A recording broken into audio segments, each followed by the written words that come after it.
राम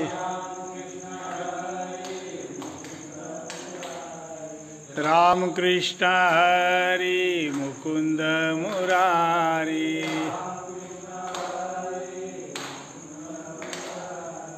राम कृष्ण हरि मुकुंद मुरारी। हे नाथ नारायण वासुदेव। मुकुंद मुरारी हे नाथ नारायण वासुदेव। कृष्ण हरि मुकुंद मुरारी हे नाथ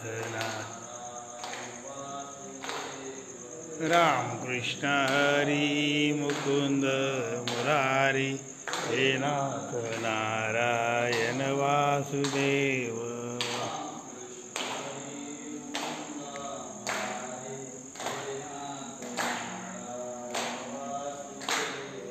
राम कृष्ण हरि मुकुंद मुरारी हे नाथ नारायण वासुदेव। राम कृष्ण हरि मुकुंद मुरारी हे नाथ नारायण वासुदेव।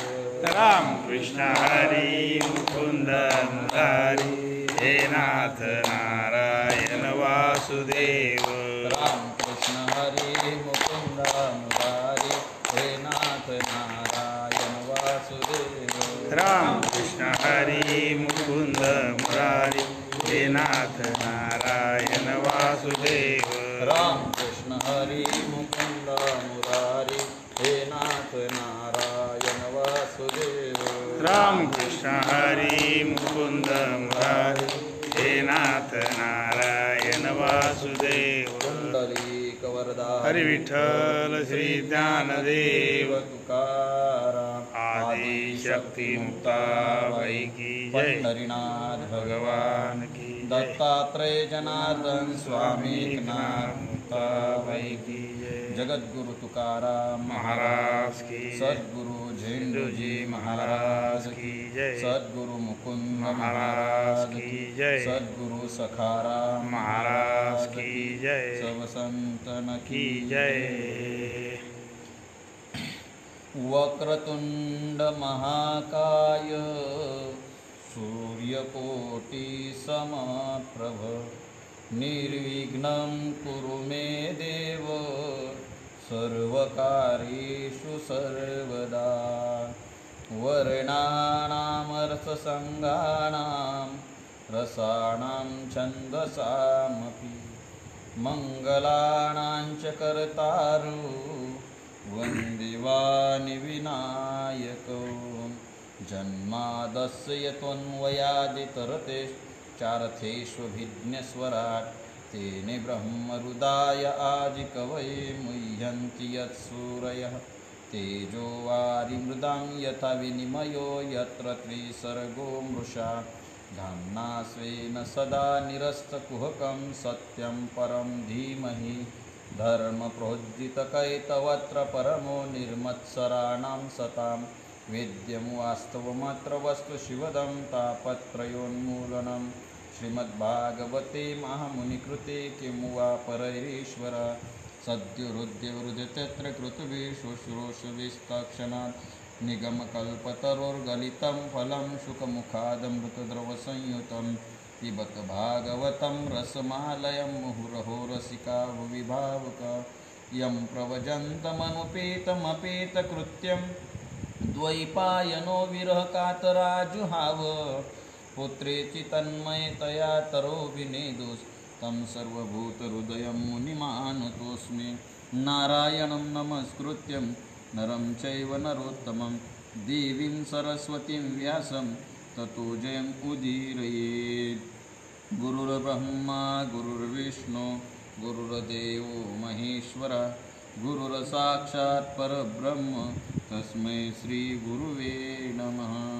महायोगपीठे तटे भीमरथ्यां वरं पुंडरीकाय दातुं मुनीन्द्रैः पाहुगुणदोष झालो दास पाय आता उपेक्षिता मज तरी लाज कवनासी नका पाहू गुणदोष झालो दास पायाचा दुका म्हणे भागवत केले श्रुत सकळा, नका पाहू गुण दोष झालो दास पायाचा, जयांचे केलिया स्मरण होय सकळ विद्यांचे अधिकरण, तेची वंदू श्रीचरण श्री गुरूंचे ते नमस्कारुणी आता.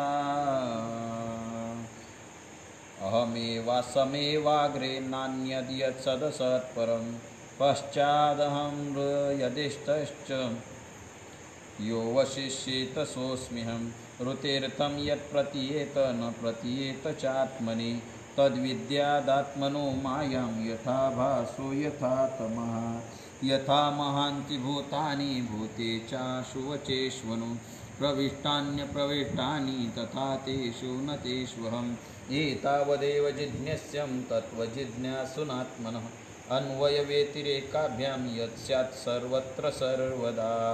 गोपाल कृष्ण भगवान की जय. ओ आश्वासे आपण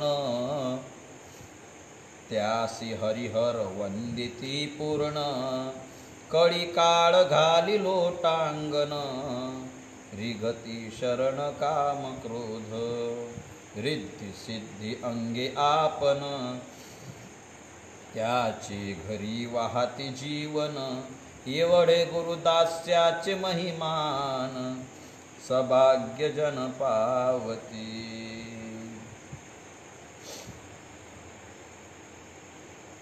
ब्रह्मचित्काला आईसाहेब मुक्ताईंच्या पवित्र अशा वास्तव्याने पुनीत झालेल्या या क्षेत्रात आईसाहेबांच्या या परममंगल परमपावन स्थळावर चातुर्मास्याच्या निमित्तानं कर्मप्राप्त झालेली चतुश्लोकी भागवताची ही सेवा आणि त्यामध्ये मंगलाचरणाचा जवळजवळ समारोपाच्या भागाकडं आपण वळतो. पुढे याची पूर्वपीठिका भूमिका नाथ महाराज चतुश्लोकी भागवताची भूमिका मांडणार आहेत. वंदन, श्रीगुरुवंदनाचं महात्म्य, श्रीगुरु दृष्टीचं महात्म्य, श्रीगुरु वास्तव्याचं महात्म्य आणि श्रीगुरूंच्या चरणवंदनाचं महात्म्य म्हणजे चरणाचा महिमा असा विचार सांगितला. आणि त्यानंतर प्रत्यक्ष श्रीगुरूंच्या सेवेने किंवा चरणसेवेने माणसाच्या जीवनामध्ये काय फायदा होतो, काय श्रेष्ठ फल प्राप्त होतं याचा विचार अतिशय सुंदर नाथ महाराज सांगतायत. त्याची फलश्रुती सांगतायत. काय कुठलंही कार्य म्हटलं तर त्या कार्यामध्ये कोणीही उगीच प्रवृत्त होत नाही. मूर्खातला मूर्ख अगदी अज्ञानातला अज्ञ असला, ज्याला शेंबूडसुद्धा व्यवस्थित पोचता येत नाही असा मनुष्य असला आणि त्याला जर काम सांगितलं, ज्याला व्यवहारिक ज्ञाने अशाला जरी आपण म्हटलं किंवा अमुक अमुक काम करशील का, तर ते काम करायच्या अगोदर तो पहिल्यांदा म्हणतो, महाराज तुम्ही सांगाल ते काम तुमचं करतो, पण भेटणार काय, मोबदला काय. प्रयोजनम अनुदिश्य न मंदोपी प्रवर्तते. असं संस्कृतामध्ये वाक्य पाहायला सापडतं. प्रयोजनाशिवाय मंदोपी न प्रवर्तते.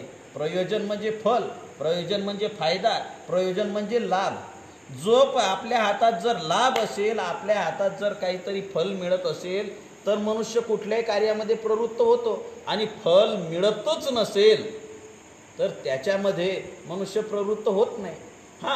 त्या फलामध्ये अवांतर प्रयोजन, प्रयोजन असेल, हा प्रकार असेल, कनिष्ठ फल, मध्यम फल किंवा उच्च प्रतीचं उत्तम दर्जाचं फल असा भेद त्याच्यामध्ये असेल, त्याचा फळाचा दर्जा आपल्याला कमी जास्त ठरवता येईल. पण फल आहेच, फल असल्याशिवाय कोणीही प्रवृत्त होत नाही असा शास्त्राचा सिद्धांत आहे.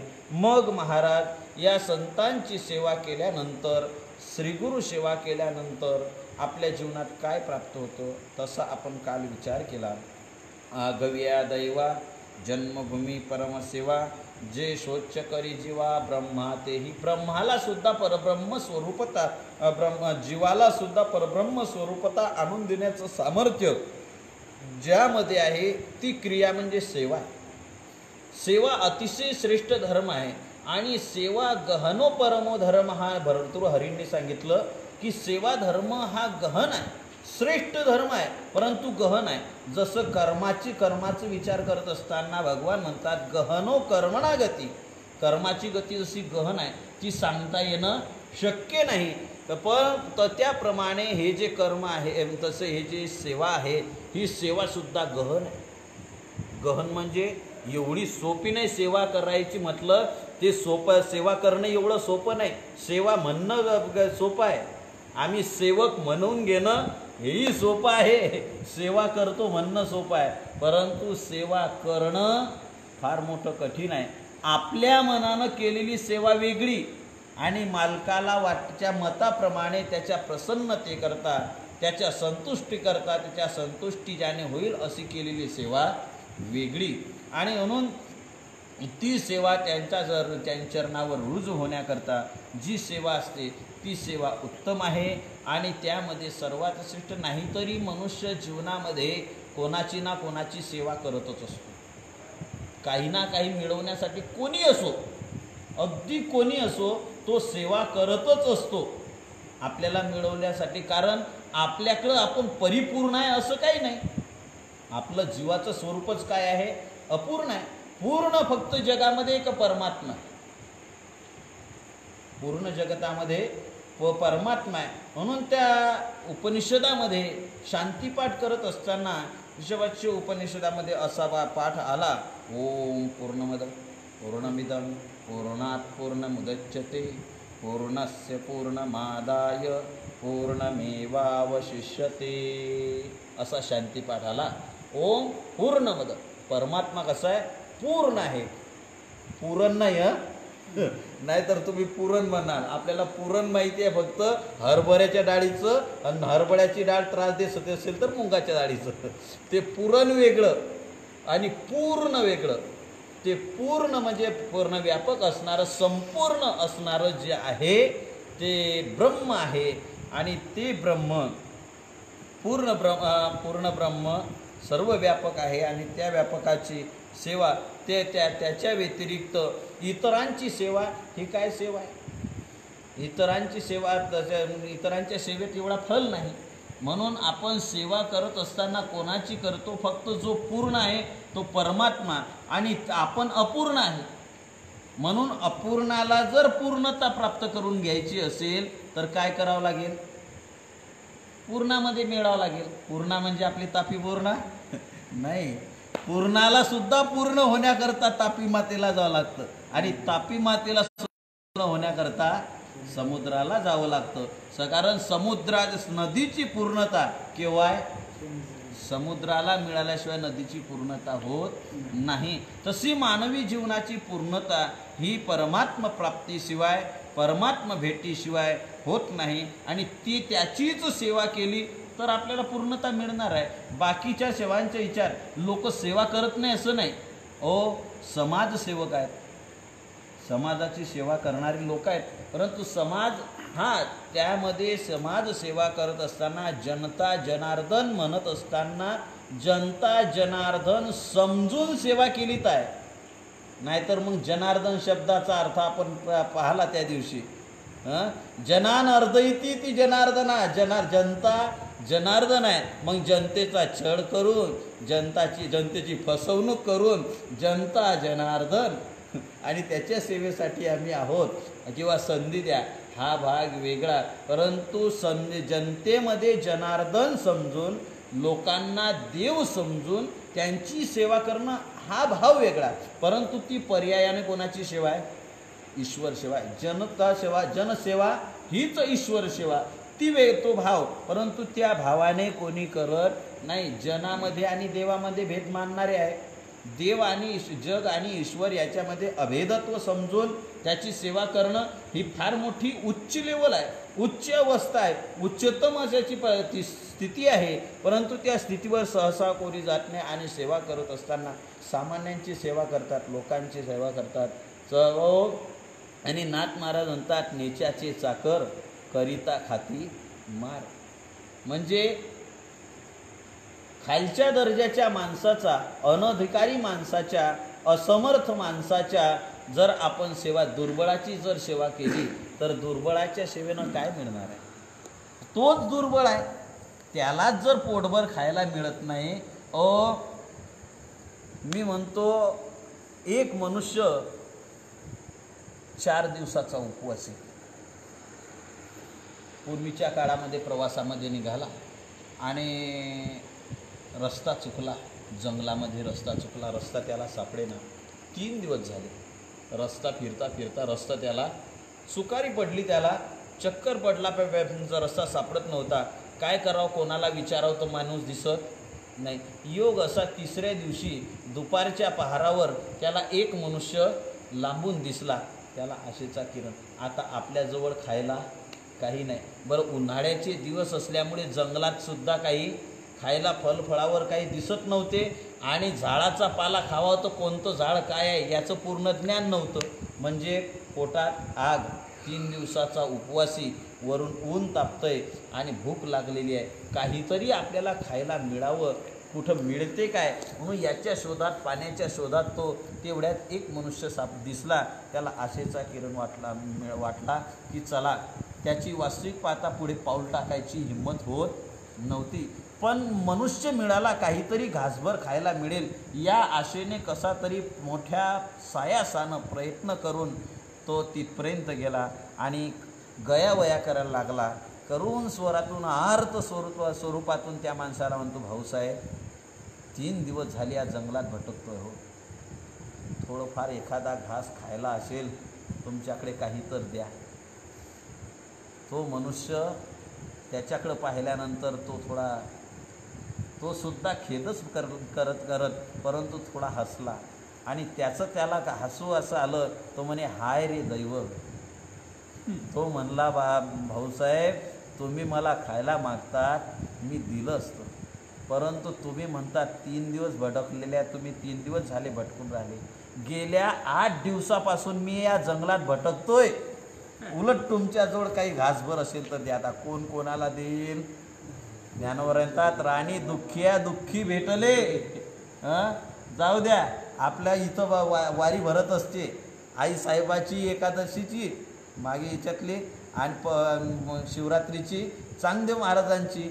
जर एकादशीच्या घरी शिवरात्री पाहुणीन आली तर मग एकादशीने शिवरात्रीच्या उपवासाला, शिवरात्रीला काय पाहुणचार करावा? काय पाहुणचार म्हणजे एकादशीचा उपवास आणि महाशिवरात्रीचा सुद्धा उपवास 41 पेटला ना महाराज. तो म्हणे नाही, पण आलीस. अरे बाबा येत नाही ना, मधात 2 दिवसाचा फरक आहे. एकादशी, द्वादशी, मग त्रयोदशी. हां, एकादशी, द्वादशी, एका दिवशी येऊ शकते.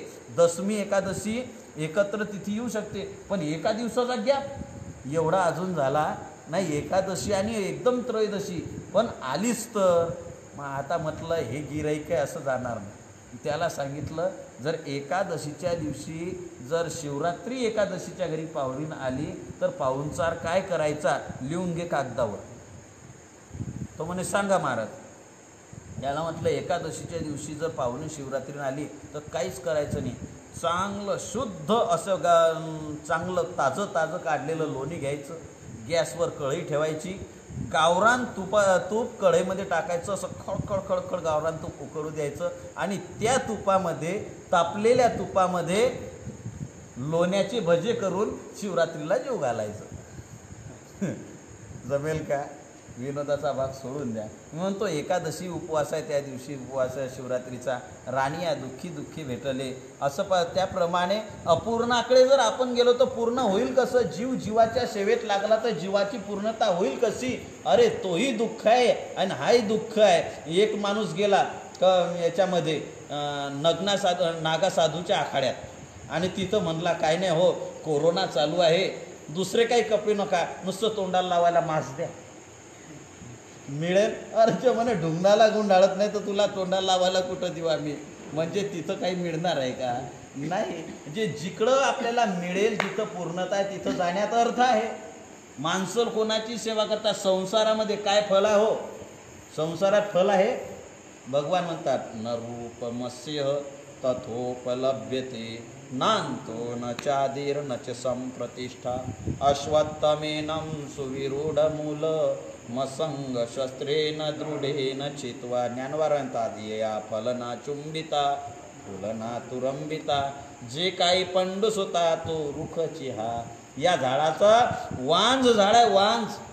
या झाडाचा जर आपण वास घ्यावा म्हटलं तर फूल नाही, आणि एखादं फल खावं म्हटलं तर याला फल नाही, फलही नाही आणि फुलही नाही. मग काय करता त्या झाडाला?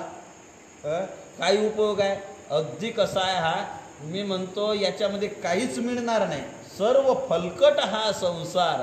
येथे सार भगवंत फलकट आहे, इथं फल नाही. मग लोक का करतात?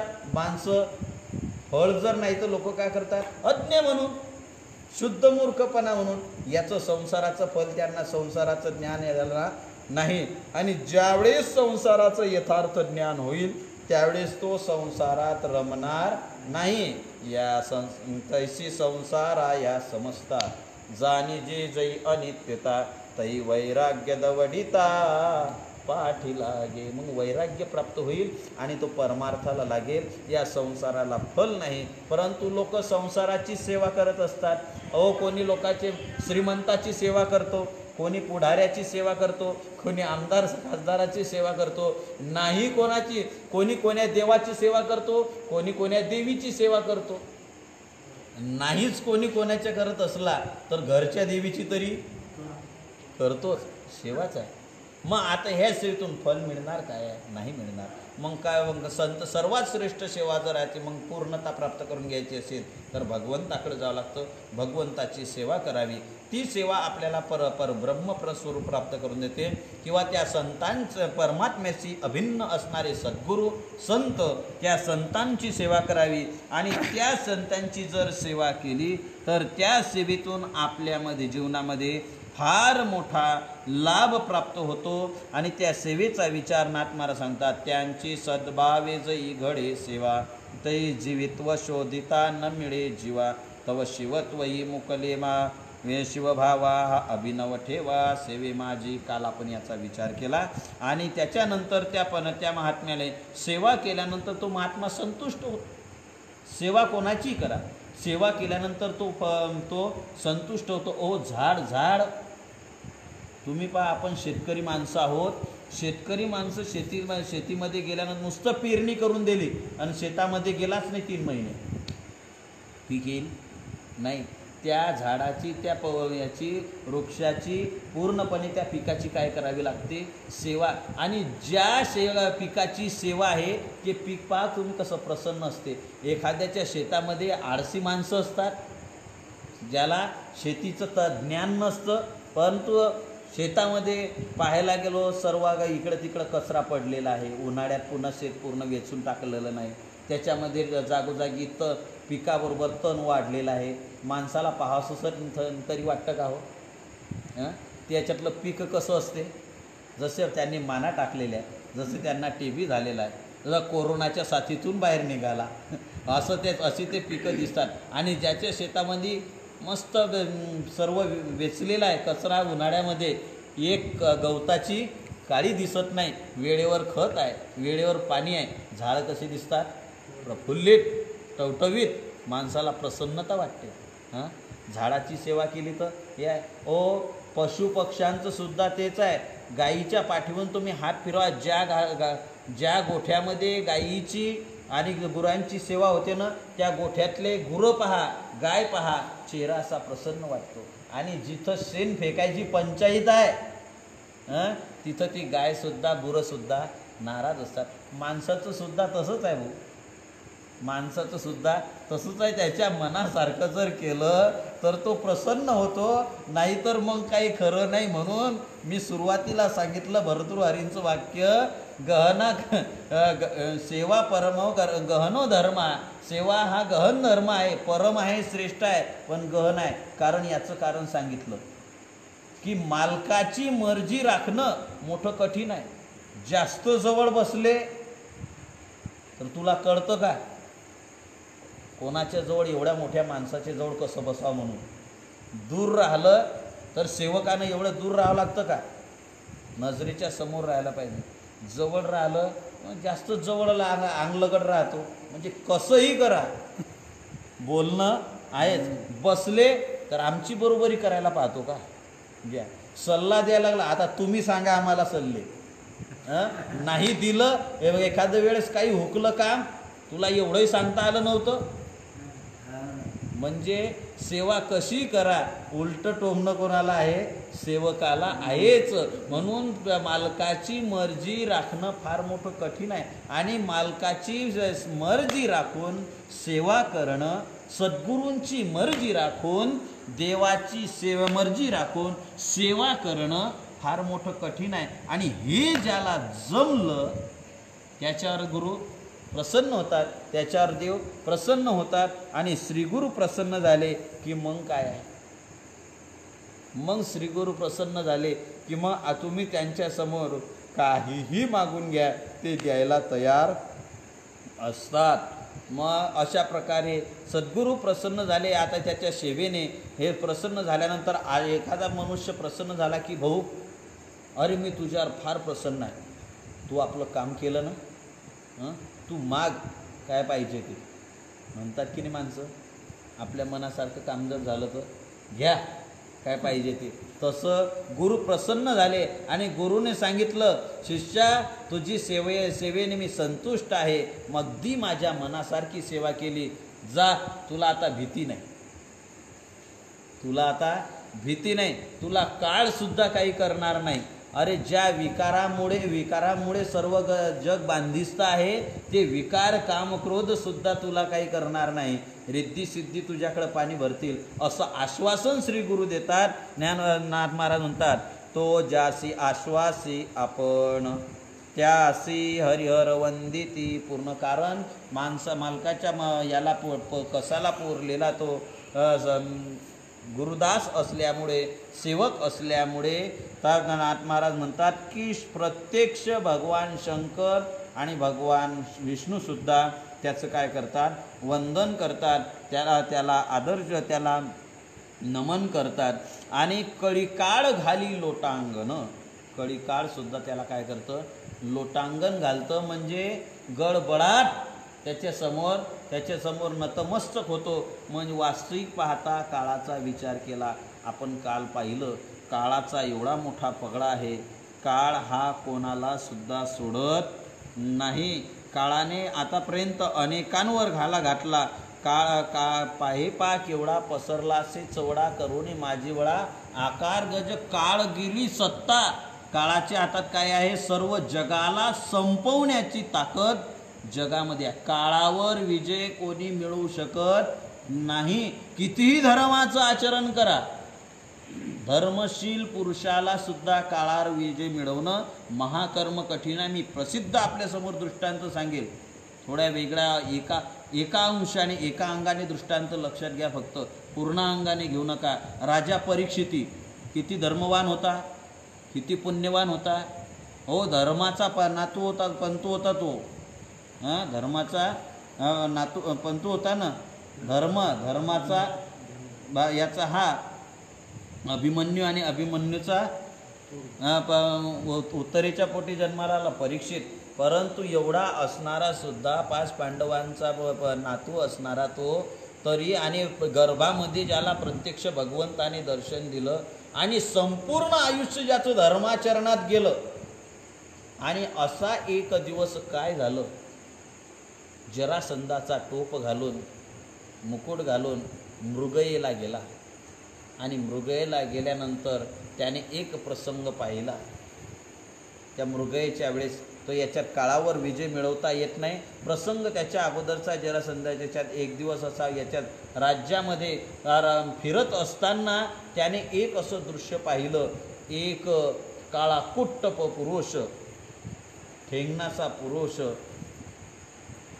हातामध्ये मोठी काठी घेऊन पण अंगावर राजभूषण, राजलेणी लिहून याच्या मुकुटासारखा मुकुट डोक्यावर धारण करून, राजचिन्ह धारण करून, एका 3 पायाने लंगडा झालेल्या बैलाला आणि गाईला मारत होता.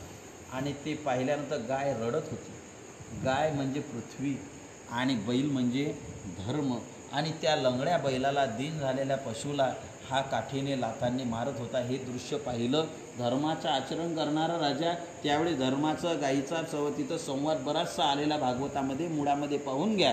आणि त्याच्यामध्ये तेव्हा त्याने काळाला दंड देण्यासाठी काळाला सांगितलं. तो होता कली होता, काल होता. आणि त्याला दंडण्यासाठी त्याला सांगितलं, सावधान केलं. आणि त्याला सांगितलं माझ्या राज्यात राहायचं नाही. पण तो काळ होता. तो म्हणला, राजा मी काळ आहे, माझ्यावर कोणी विजय मिळवू शकत नाही. पण ठीक आहे म्हणे, तू राजा आहे, मी तुझी आज्ञा वंद्य करतो. परंतु जावं कुठं? जिकडं पाहो तिथं तुझीच सत्ता आहे. मग मला कुठं तरी, मग तुझ्या राज्याच्या बाहेर जाऊ शकत नाही. जिकडे जाईल तिकडे तुझंच राज्य आहे, राज्याच्या बाहेर जाऊ शकत नाही. मला तुझ्याच राज्यात असे 1-2 ठिकाणं राहायला दे, जागा दे. ती जागा सोडून मी राहणार नाही. काय चतुराई केली कलीने? राज्य सोडलं नाही.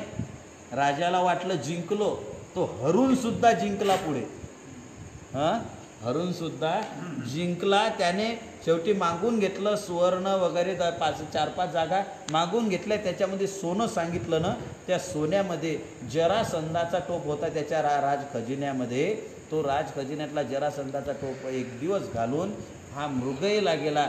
त्या दिवशी या कलीने पाहिलं, हा सुद्धा याचाच अन्यायाचा हे आहे, टोप आहे, सोनं आहे. म्हणून त्यात प्रवेश केला. आणि शेवटी राजाची बुद्धी थोडा काळाकरता का होईना भ्रमित केली. म्हणजे त्याने सुद्धा काळावर विजय स्वतः मिळू शकत नाही. कोणी असो, काळाला जिंकणं फार कठीण आहे. पण काळाला जिंकायचं असेल तर एक सद्गुरू, साधू महात्मा आणि साधूचा सेवक, तोपर्यंत काळाला राजा परीक्षितानं जिंकलं नाही. परंतु ज्यावेळेस वैराग्य शिरोमणी शुकाचार्यांची शरणागती पत्कारली आणि शुकाचार्यांची सेवा करून प्रसन्न करून शुकाचार्याने श्रीमद भागवत सांगितलं, त्यावेळेस काळावर सुद्धा पठ्ठ्यानं विजय मिळवला.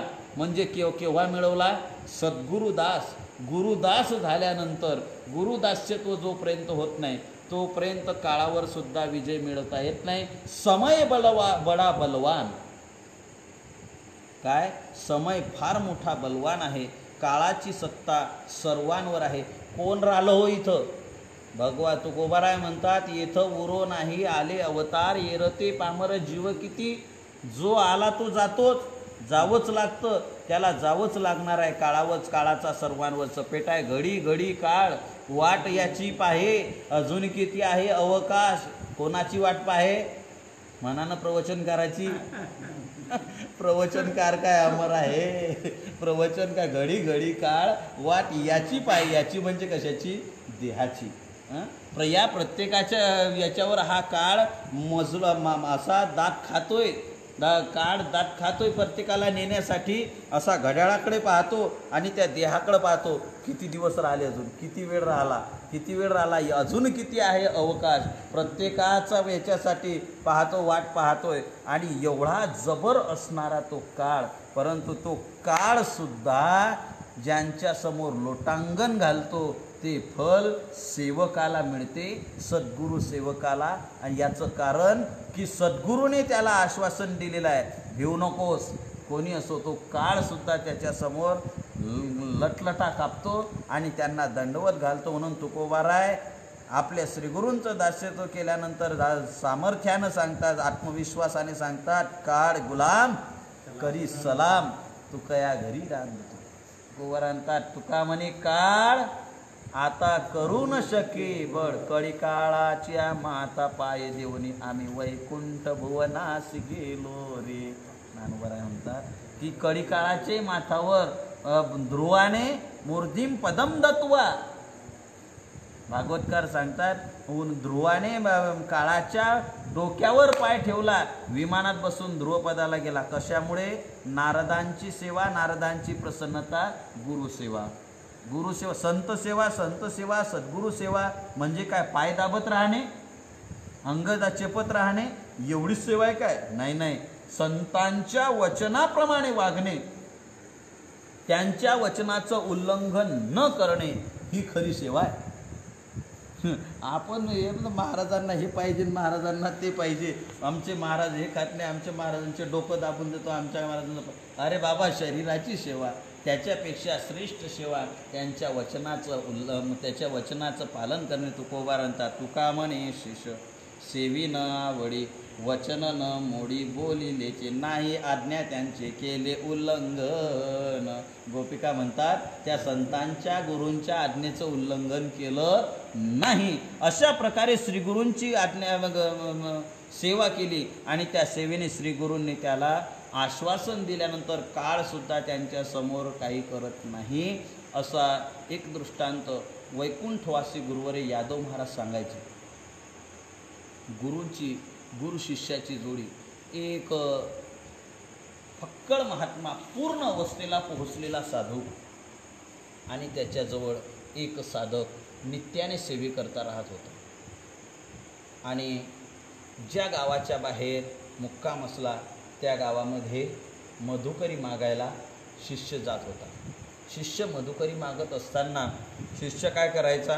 प्रत्येक घरी गेल्या दारी त्याला मधुकरी पाहिजे अशा 5 घरासमोर जात असताना, भिक्षा मागत असताना त्याला गुरुने एक श्लोक शिकवला आणि तो श्लोक नित्याने त्याला गुरुने सांगायचं, बाळ तू ज्यावेळेस मधुकरीला जाशील, भिक्षेला जाशील, त्या दारासमोर उभा राहिला की गृहस्थाच्या दारासमोर उभा राहिल्यानंतर त्याला महत्त्व सांगायचं, त्याची अजून फुकाची भिक्षा घ्यायची नाही. म्हणून श्लोक त्याच्या दारासमोर काहीतरी 2 शब्द उपदेशाचे सांगावे म्हणून त्याला श्लोक सांगितला. करी करो संत की चाकरी जो बली है. काय सांगितलं त्याला? करो संत की चाकरी जो बली है, करे तो सदा काल से ही बली है. असा दोहा सांगितला.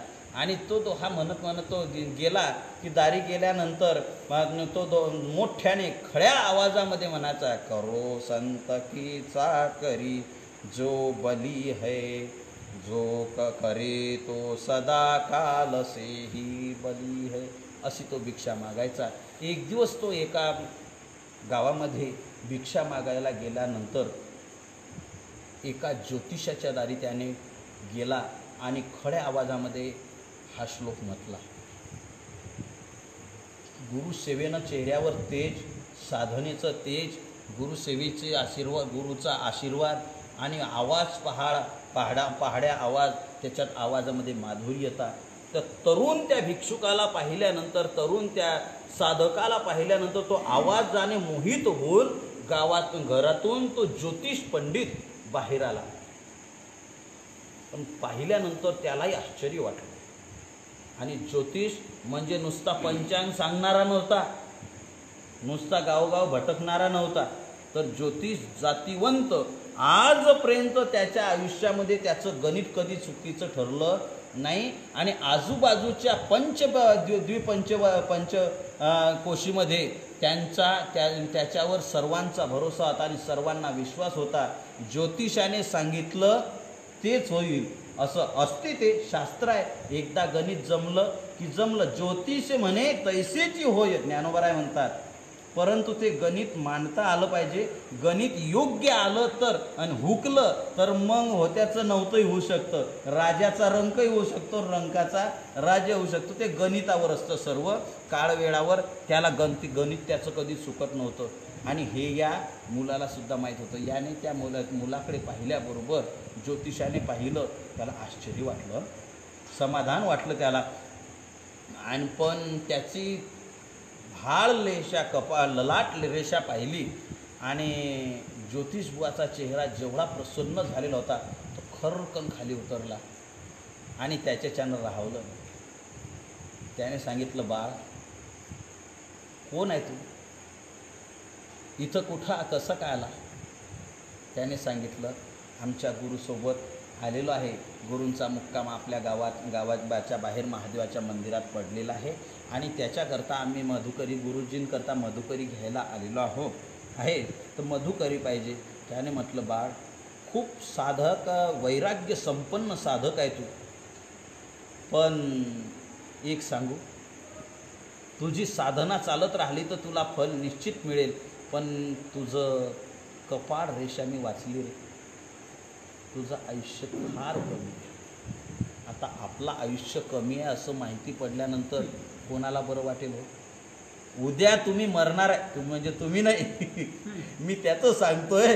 ज्योतिष म्हणायला लागला की उद्या असं जर कोणी जर सांगितलं तर गोड लागतं का माणसाला? काहीच गोड हे लागेल. अहो गुलाबजाम खायला दिले तर तो म्हणेन तेरवीला राहू दे आमच्या, कुठं खाणार आहे तो, गोड लागत नाही. आपण पाहिलेला आता दृष्टांत गोष्ट नाही सांगत मी आता, मला पुढं जायचं आहे. तर त्याला सांगितलं, त्याचा चेहरासुद्धा उतरला. तो म्हणे ज्योतिषी बाबा भिक्षा नंतर द्या. किती दिवस राहणार आहे? 10 वर्ष? नाही रे बा. 5 वर्ष? नाही. मग 10 महिने? नाही. अरे बाळ, वर्षावर महिन्यावर कशाला, अगदी दिवसावर तुझं मरण येऊन ठेवतो. तो अधिक नाराज झाला. म्हणला महाराज किती दिवस राहिले? नाही जास्त. उद्याच्या दिवशी 12च्या टाईमला, बरोबर 12ला तुला यम घ्यायला येईल, काळ घ्यायला येईल. गोड लागेल त्याला, भिक्षा मागेल. आता त्याने भिक्षा घेणं सोडून दिली आणि पुचट जशी तिथून पळत जी धूम ठोकली त्या आपल्या गुरुजवळ येताना ढसा रडतच आला. गुरूंनी विचारलं, बाळ आणली मधुकरी? नाही ना. तो रडत सांगायला सुद्धा तोंडातून शब्द उमटत नव्हता. कोणी मारलं तुला? कोणी रागवलं? काय झालं नेमकं? भिक्षा का मधुकरी का आणली नाही? तो म्हणला महाराज भिक्षा आणायची कशाला आता राहिलं काय?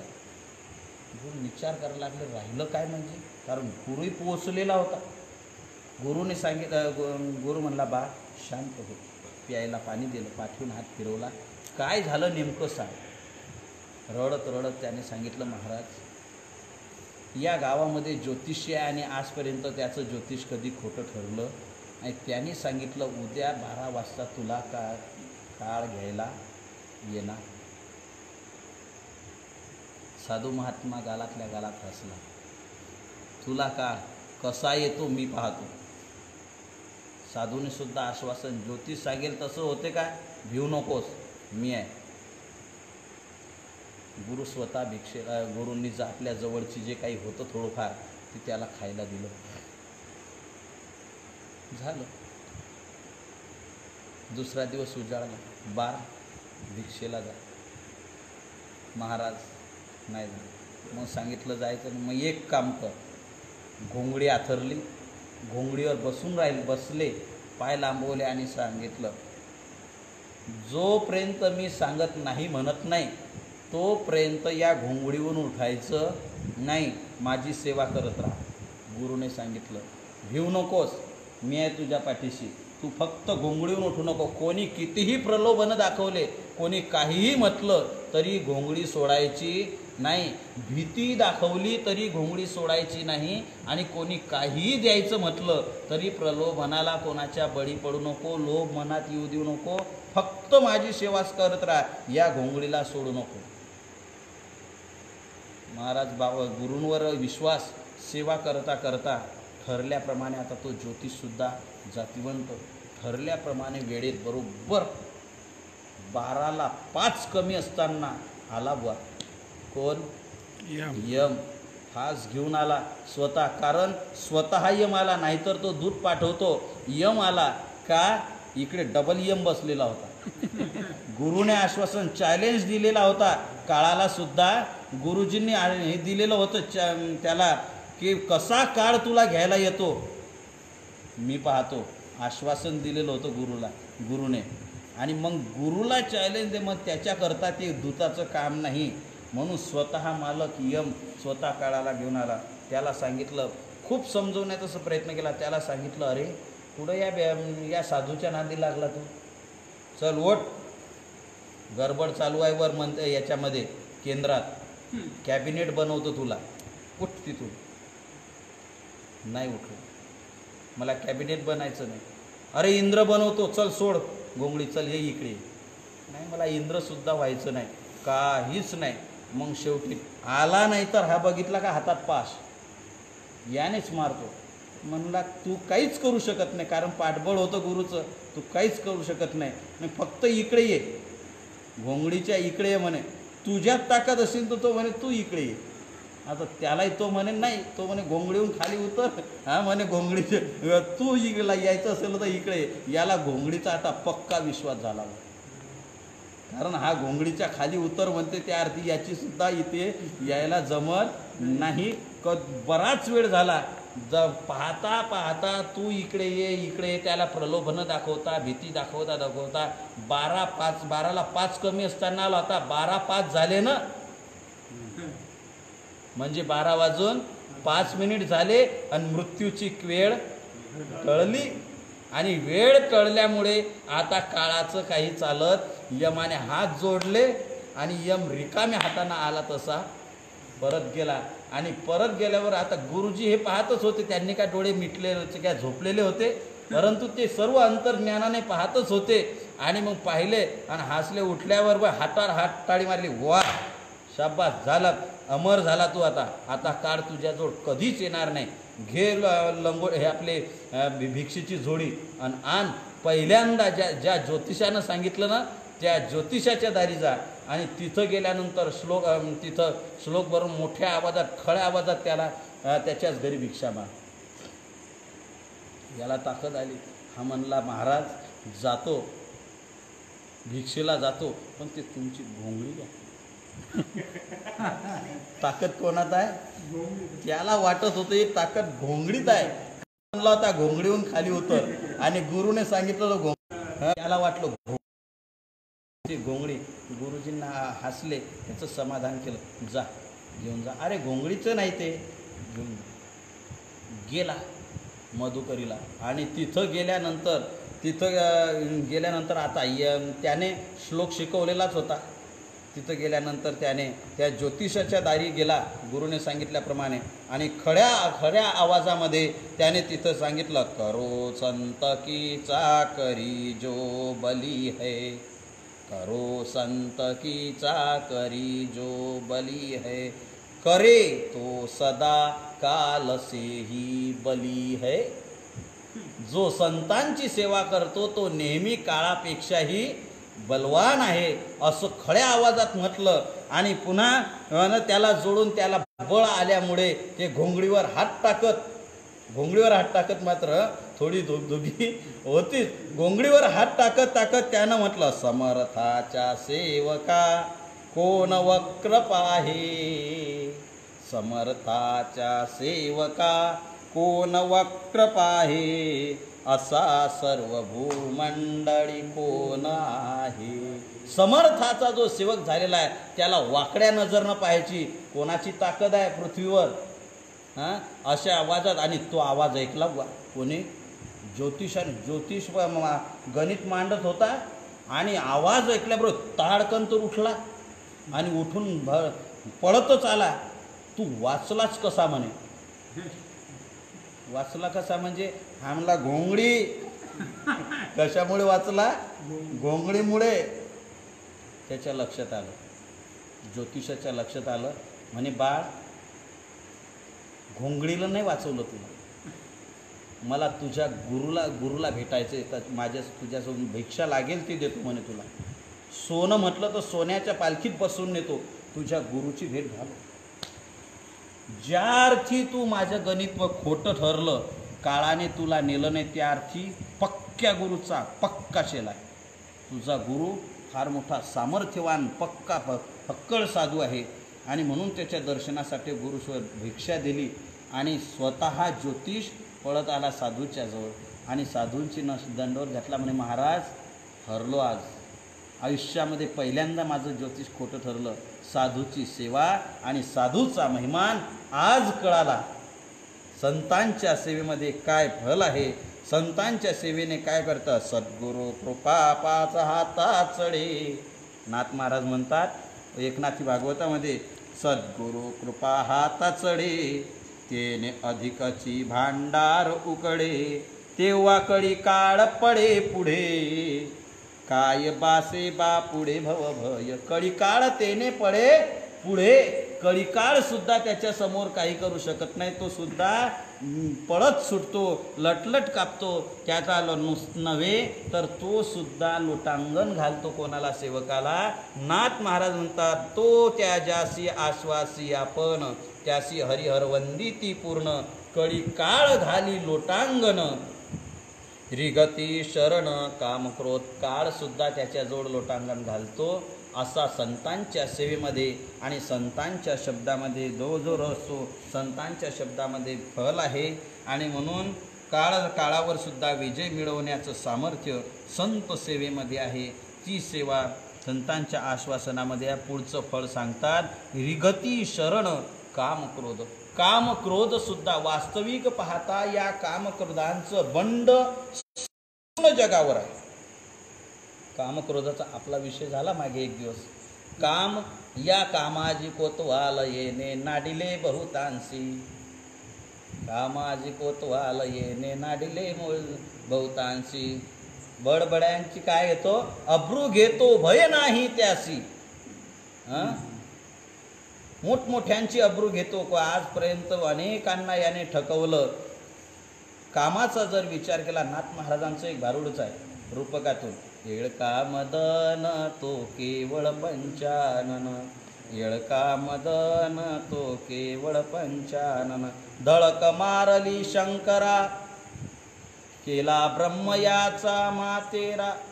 इंद्रचंद्रासी दराला राविला जेने तो केवळ पंचानन. या जी याद्या दिल्यानं या भलत्या सलत्याच्या दिल्यास नाही. दूध डेअरीचे चेअरमन आणि ग्रामपंचायतचे सरपंच हे घेतलेच नाही. आमदार खासदार घेतलेच नाही. मोठमोठ्यांची लिस्ट दिली. काय धडक मारली शंकरा. शंकराला धडक मारली याने. आणि त्याच्यामध्ये सुद्धा आता दृष्टांत मी हे सांगणार नाही, पुराण सर्व ऐकून आपल्याला माहिती आहे. कामाने शंकरांना सुद्धा भुलवलं. धडक मारली नारदा केला रावणाचा चंदा. दुर्योधना मारली गदा घेतला प्राण तो केवळ पंचानन. मोठमोठ्यांना हे केलं, फसवलं याने. परंतु याच्यावर एवढं हे केला, एवढा याचा दरार आहे. याची ताकद कोणावर चालत नाही. असे मला वाटलं प्रभात सांगता काय. असं मोठे याच्यावर मोठमोठ्यांना याने म्हणजे चित पाडलं कोणी, कामाने. आणि या कामाच्या याच्यामुळे मोठमोठे जरी पडलेले असले तरी सद्गुरूवर, साधू महात्म्यावर त्याचं काही चालत नाही. कारण याच्या शेवटी, याच भारुडा शेवटी नाथ महाराज म्हणतात, शुकदेवाने ध्यान धरोनी येळका आणि लानी ध्यानी.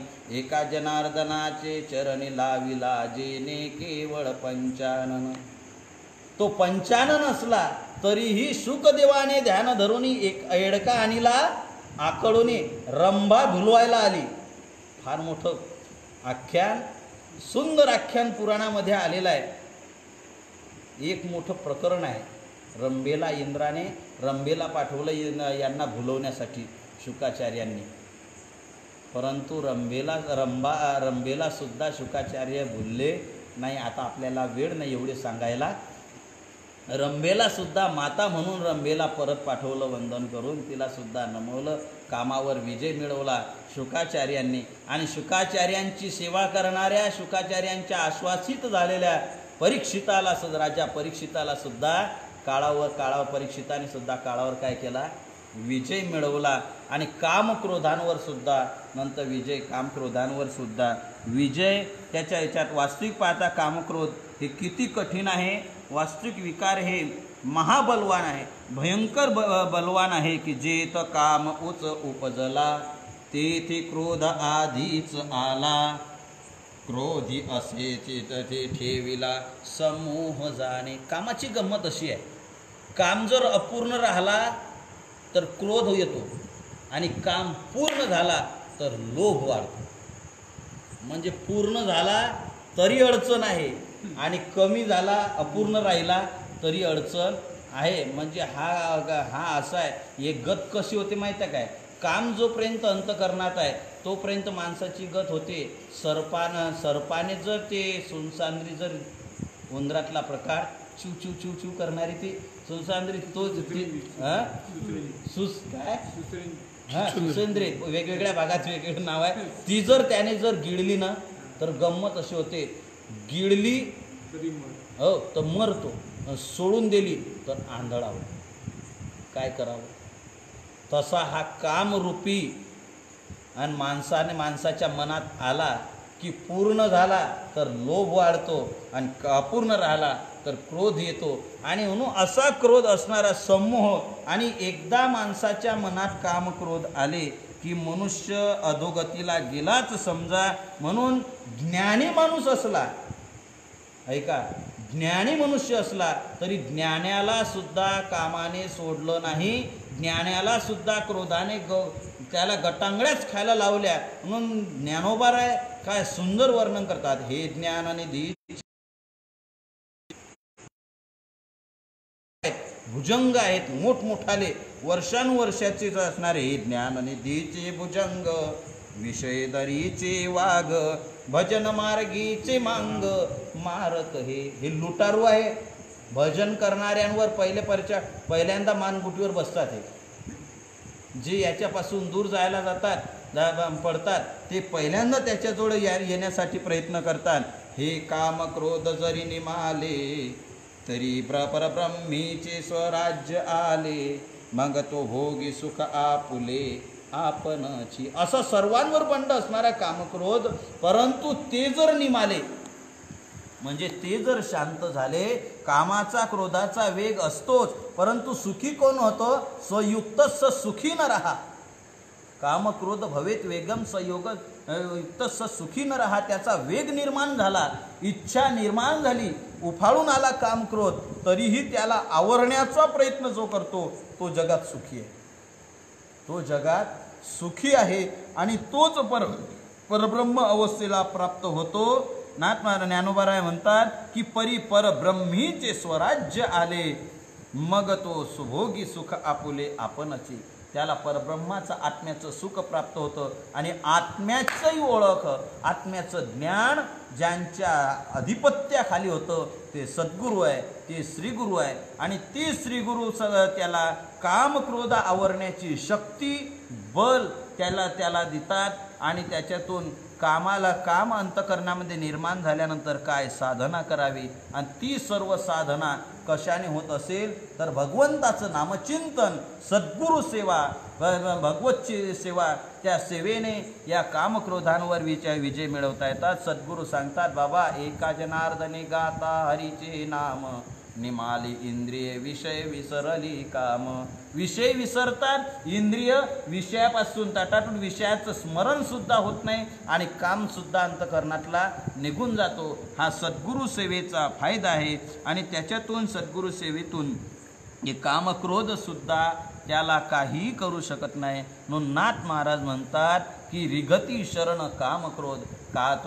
तुकोबाराय म्हणतात, इंद्रियाचे धनी आम्ही झालो गोसावी, कामक्रोध बंदी खानी तुका म्हणे दिले दोन्ही. इंद्रियाचे धनी आम्ही झालो गोसावी. गोसावी म्हणजे दाढी जटा वाढवलेला नाही. हा गोसावी म्हणजे स्वामी, मालक. आणि खरा मालक झालो कशामुळे? गुरुदास्यत्वामुळे, सद्गुरू सेवेमुळे, संत सेवेमुळे आमच्या जीवनामध्ये हे फल प्राप्त झालं. आणि अशा प्रकारचा विचार सद्गुरू ते आश्वासन देतात. सद्गुरू जोपर्यंत आश्वासन देत नाही तोपर्यंत सद्गुरूंची सेवा घडत नाही, तोपर्यंत ह्या गोष्टी घडत नाही. म्हणून नाथ महाराज सांगतात, तो आश्वासी आपण त्यासी हरिहर वंदिती पूर्ण, कळीकाळ घाली लोटांगण, रिगती शरण काम क्रोध. अजून फल सांगतात नाथ महाराज म्हणतात, रिद्धी सिद्धी ही अंगे आपण, ज्याचे घरीचे वाहती जीवन एवढे गुरुदास्याचे महिमान सभाग्य जा जन पावती. नाथ महाराज म्हणतात एवढंच नाही तर रिद्धी सिद्धी वाहे त्याचे घरी जीवन. पाणी वाहतात, पाणी कोण? रिद्धी सिद्धी. नाथ महाराजांच्या चरित्रातला नाथ महाराजांचाच प्रसंग आहे, नाथ महाराजांच्या जीवनातला प्रसंग आहे आणि नाथ महाराज स्वानुभवातून वर्णन करतात. संतांचं हेच तर विशेष आहे. संत वाचून सांगत नाही, कोणाचं ऐकून सांगत नाही. अनुभवी आले अंगात या जगा देत असो. जे अनुभव आहेत ते जगाच्या समोर देतात. वाचून सांगणारे, ऐकून सांगणारे हे आमची कीर्तनकार मंडळी, प्रवचनकार मंडळी. वाचून ऐकून सांगणारे. साधू महात्मा हा गुरुसेवेनं ज्ञान संपन्न झालेला असतो. गुरुसेवेची शक्ती त्याच्या मनात स्वयंस्फूर्ती असते. ज्ञान अंतकरणामधलं प्रगट त्याच्याकडे होत असतं आणि त्याच्यातून नाथ महाराज म्हणतात जनार्दन स्वामीची सेवा केली. जनार्दन स्वामींची सेवा केली. जनार्दन स्वामींनी आश्वासन दिल्यामुळे नाथ महाराजांच्या घरी रिद्धी सिद्धी पाणी भरत होत्या. आता गोष्ट तर तुम्हाला माहिती आहे नाथ महाराजांचं चरित्र. एक मनुष्य, नाथ महाराज, एका माणसाला एक सिद्धी प्राप्त झालेली होती. त्याने साऱ्या जगाला पिसं केलं. परंतु त्याला सांगितलं कोणीतरी की अरे बाबा तुझ्याकडे एक सिद्धी, नाथ महाराजांच्या दर्शनाला जा, बघ एकदा काय ऐश्वर्य आहे नाथ महाराजांचं. हा गेला व नाथ महाराज याला फार मोठा गर्व, अभिमान आलेला. काय तर मला सिद्धी प्राप्त आहे. माणसाला थोडंसं प्राप्त होतं पण माणसं थोडक्यावर भलत्याच उड्या मारतात हो. भलताच अभिमान माणसांना, खूपच अभिमान. त्याचा अभिमान त्याला आणि त्या अभिमानानं मोठ्या ऐटीमध्ये तो गेला आणि तिथं नाथ महाराजांच्याकडे जातोय. तर जात असताना गंमत अशी, त्यांच्या अंगणातच येतो तर अंगणामध्ये झाडू घेऊन याला जे प्राप्त झालेली सिद्धी होती ना ती नाथ महाराजांचं अंगण झाडत होती. ते म्हणले आईसाहेब तुम्ही बोलू नको, मालकांचं घर आहे, मालक रागवती. मालक? आईसाहेब तुमचे मालक? अरे बापा मी इथली सेवक आहे, इथे सेवा करते, झाडलोट करते, भांडेकोंडी घासते, म्हणून तर तुला तुझ्यासारख्याला काही देऊ शकते. मला शक्ती इथून, आमची बॅटरी इथून चार्जिंग होते तेव्हा तुला तिकडे मिळतं. म्हणजे ते काय म्हणतात ते मोबाईल सोबत असते ना, ते पॉवर बँक तशी ही पॉवर बँक. परंतु आम्हालाही चार्जिंग करायला हे संत आहेत. आमच्या बँकवर तुमची मोबाईल चार्जिंग होतात तशा गोष्टी आहेत. ती म्हणाले आमच्यापेक्षा समर्थ हे आहेत. आरती एकनाथा महाराजा समर्था त्रिभुवनी तुची थोर जगद्गुरु जगन्नाथा आरती एकनाथा. गोपाळदासांनी नाथ महाराजांची आरती एकनाथा महाराजा समर्था. ओ अष्टमहासिद्धी तिथं पाणी भरतात. पाणी काय अष्टमहासिद्धी कुठल्या आल्या हो? कावेळीने पाणी ज्या घरी चक्र पाणी वाहे अनन्य त्याचे पाये. प्रत्यक्ष पांडुरंग परमात्मा त्याच्या घरी पार खालच्या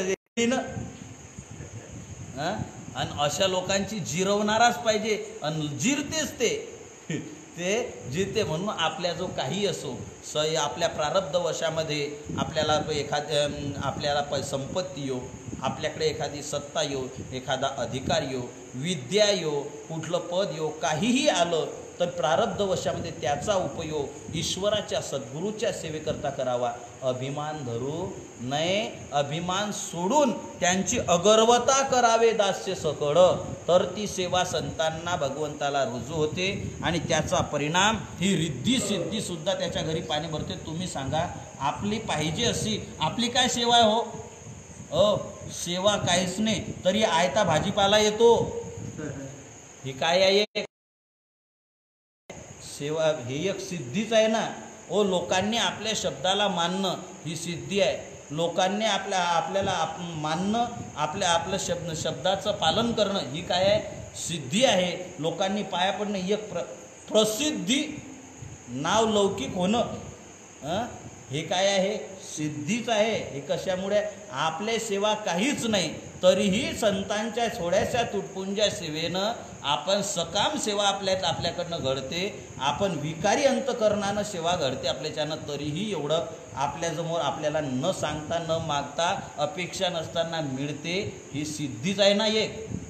अशा सिद्ध्या, परंतु म्हणजे नाथ महाराज म्हणतात रिद्धी सिद्धी अंगी आपण त्याचे घरीचे वाहती जीवन त्याच्या घरी पाणी वाहतात. आणि एवढे गुरुदास्याची महिमान सभाग्य जन पावती. आणि हे जर कोणाला घडत असेल, गुरुचं आश्वासन, गुरुचा पाठिंबा, गुरूंची कृपा जर कोणावर घडत असेल तर ते सभाग्य जन पावती. सभाग्य जो आहे त्या भाग्यवानालाच ती सेवा घडते, भाग्यवानावरच गुरुची कृपा होते. आणि मग त्याप्रमाणे त्याच्या घरी मग त्याच्या जीवनामध्ये हे फल प्राप्त होतं. अजून याग म्हणून या श्रेष्ठ याच्यासारखी सेवा, याचं महिमान काय आहे. नाथ महाराज सांगतात, गुरु सेवे हो निवृता न उपाय नाही परमार्था, सहे सत्य सत्य माझी वार्ता वेदशास्त्रार्थ संमत. नाथ महाराज वेदशास्त्राच्या ग्वाहीने साक्षी पुराव्याने सांगतात की याच्यापेक्षा दुसरी श्रेष्ठ सेवा नाही. याचा विचार आपण उद्याच्या दिवशी थोडक्यामध्ये करून पुढच्या राहिलेल्या ज्या ओव्या आहेत 20 ओव्यापर्यंत नाथ महाराजांनी गुरुच्या सेवेचं महत्त्व महिमा सांगितला आणि त्याची पुष्टी देऊन पुढच्या याच्यापर्यंत 24व्या ओव्यात म्हणजे 4 ओव्यांमध्ये सद्गुरूची कृपा आपल्यावर कशी आहे, आत्मानुभूती पुन्हा स्वयंकृतीने सांगितली. आणि त्याच्या पुढे ग्रंथाची भूमिका 24व्या ओवीपासून नाथ महाराज सांगतात. त्याचा विचार क्रमाक्रमाने टप्प्याटप्प्याने आपण करू. आजची वेळ आपली संपली. आजची झालेली सेवा आईसाहेब मुक्ताईंच्या श्रीगुरूंच्या ईश्वराच्या चरणी समर्पित करून आजची सेवेला आपण आज 20वा घेतो आहे. नियमाप्रमाणे संतांचं भजन करू आणि उद्या याच वेळेमध्ये सेवेला आपण सुरुवात करू. पुंडलिक वरदार विठ्ठल श्री ज्ञानदेव तुकाराम आदि शक्ती मुक्ताबाई की जय. श्री ज्ञानदेव देव श्री तुकाराम. श्री ज्ञानदेव श्री तुकाराम. श्री ज्ञानदेव श्री तुकाराम. श्री ज्ञानदेव श्री तुकाराम. श्री ज्ञानदेव श्री तुकाराम. श्री ज्ञानदेव श्री तुकाराम. श्री ज्ञानदेव श्री तुकाराम. श्री ज्ञानदेव श्री तुकाराम. श्री ज्ञानदेव श्री तुकाराम. श्री ज्ञानदेव श्री तुकाराम. श्री ज्ञानदेव श्री तुकाराम. श्री ज्ञानदेव श्री तुकाराम. श्री ज्ञानदेव श्री तुकाराम.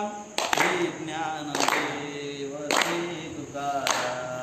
श्री ज्ञानदेव श्री तुकाराम. श्री ज्ञानदेव श्री तुकाराम. श्री ज्ञानदेव श्री तुकाराम. श्री ज्ञानदेव श्री तुकाराम. श्री ज्ञानदेव श्री तुकाराम. श्री ज्ञानदेव श्री तुकाराम. मुक्ताबाई मुक्ताबाई. मुक्ताबाई मुक्ताबाई. आदिशक्ती मुक्ताबाई. आदिशक्ती मुक्ताबाई. योगमाया मुक्ताबाई. ब्रह्मचित्कला मुक्ताबाई. विश्वव्यापक मुक्ताबाई. जगत्रय जननी मुक्ताबाई. श्री संत मुक्ताबाई. दासाठाव द्यावा पायी. मुक्ताबाई मुक्ताबाई मुक्ताबाई मुक्ताबाई. मुक्ताबाई मुक्ताबाई मुक्ताबाई मुक्ता. श्री ज्ञानदेव तुकाराम आदि शक्ती मुक्ताबाई की जय. जनार्दन स्वामी एकनाथ मुक्ताबाई की जय.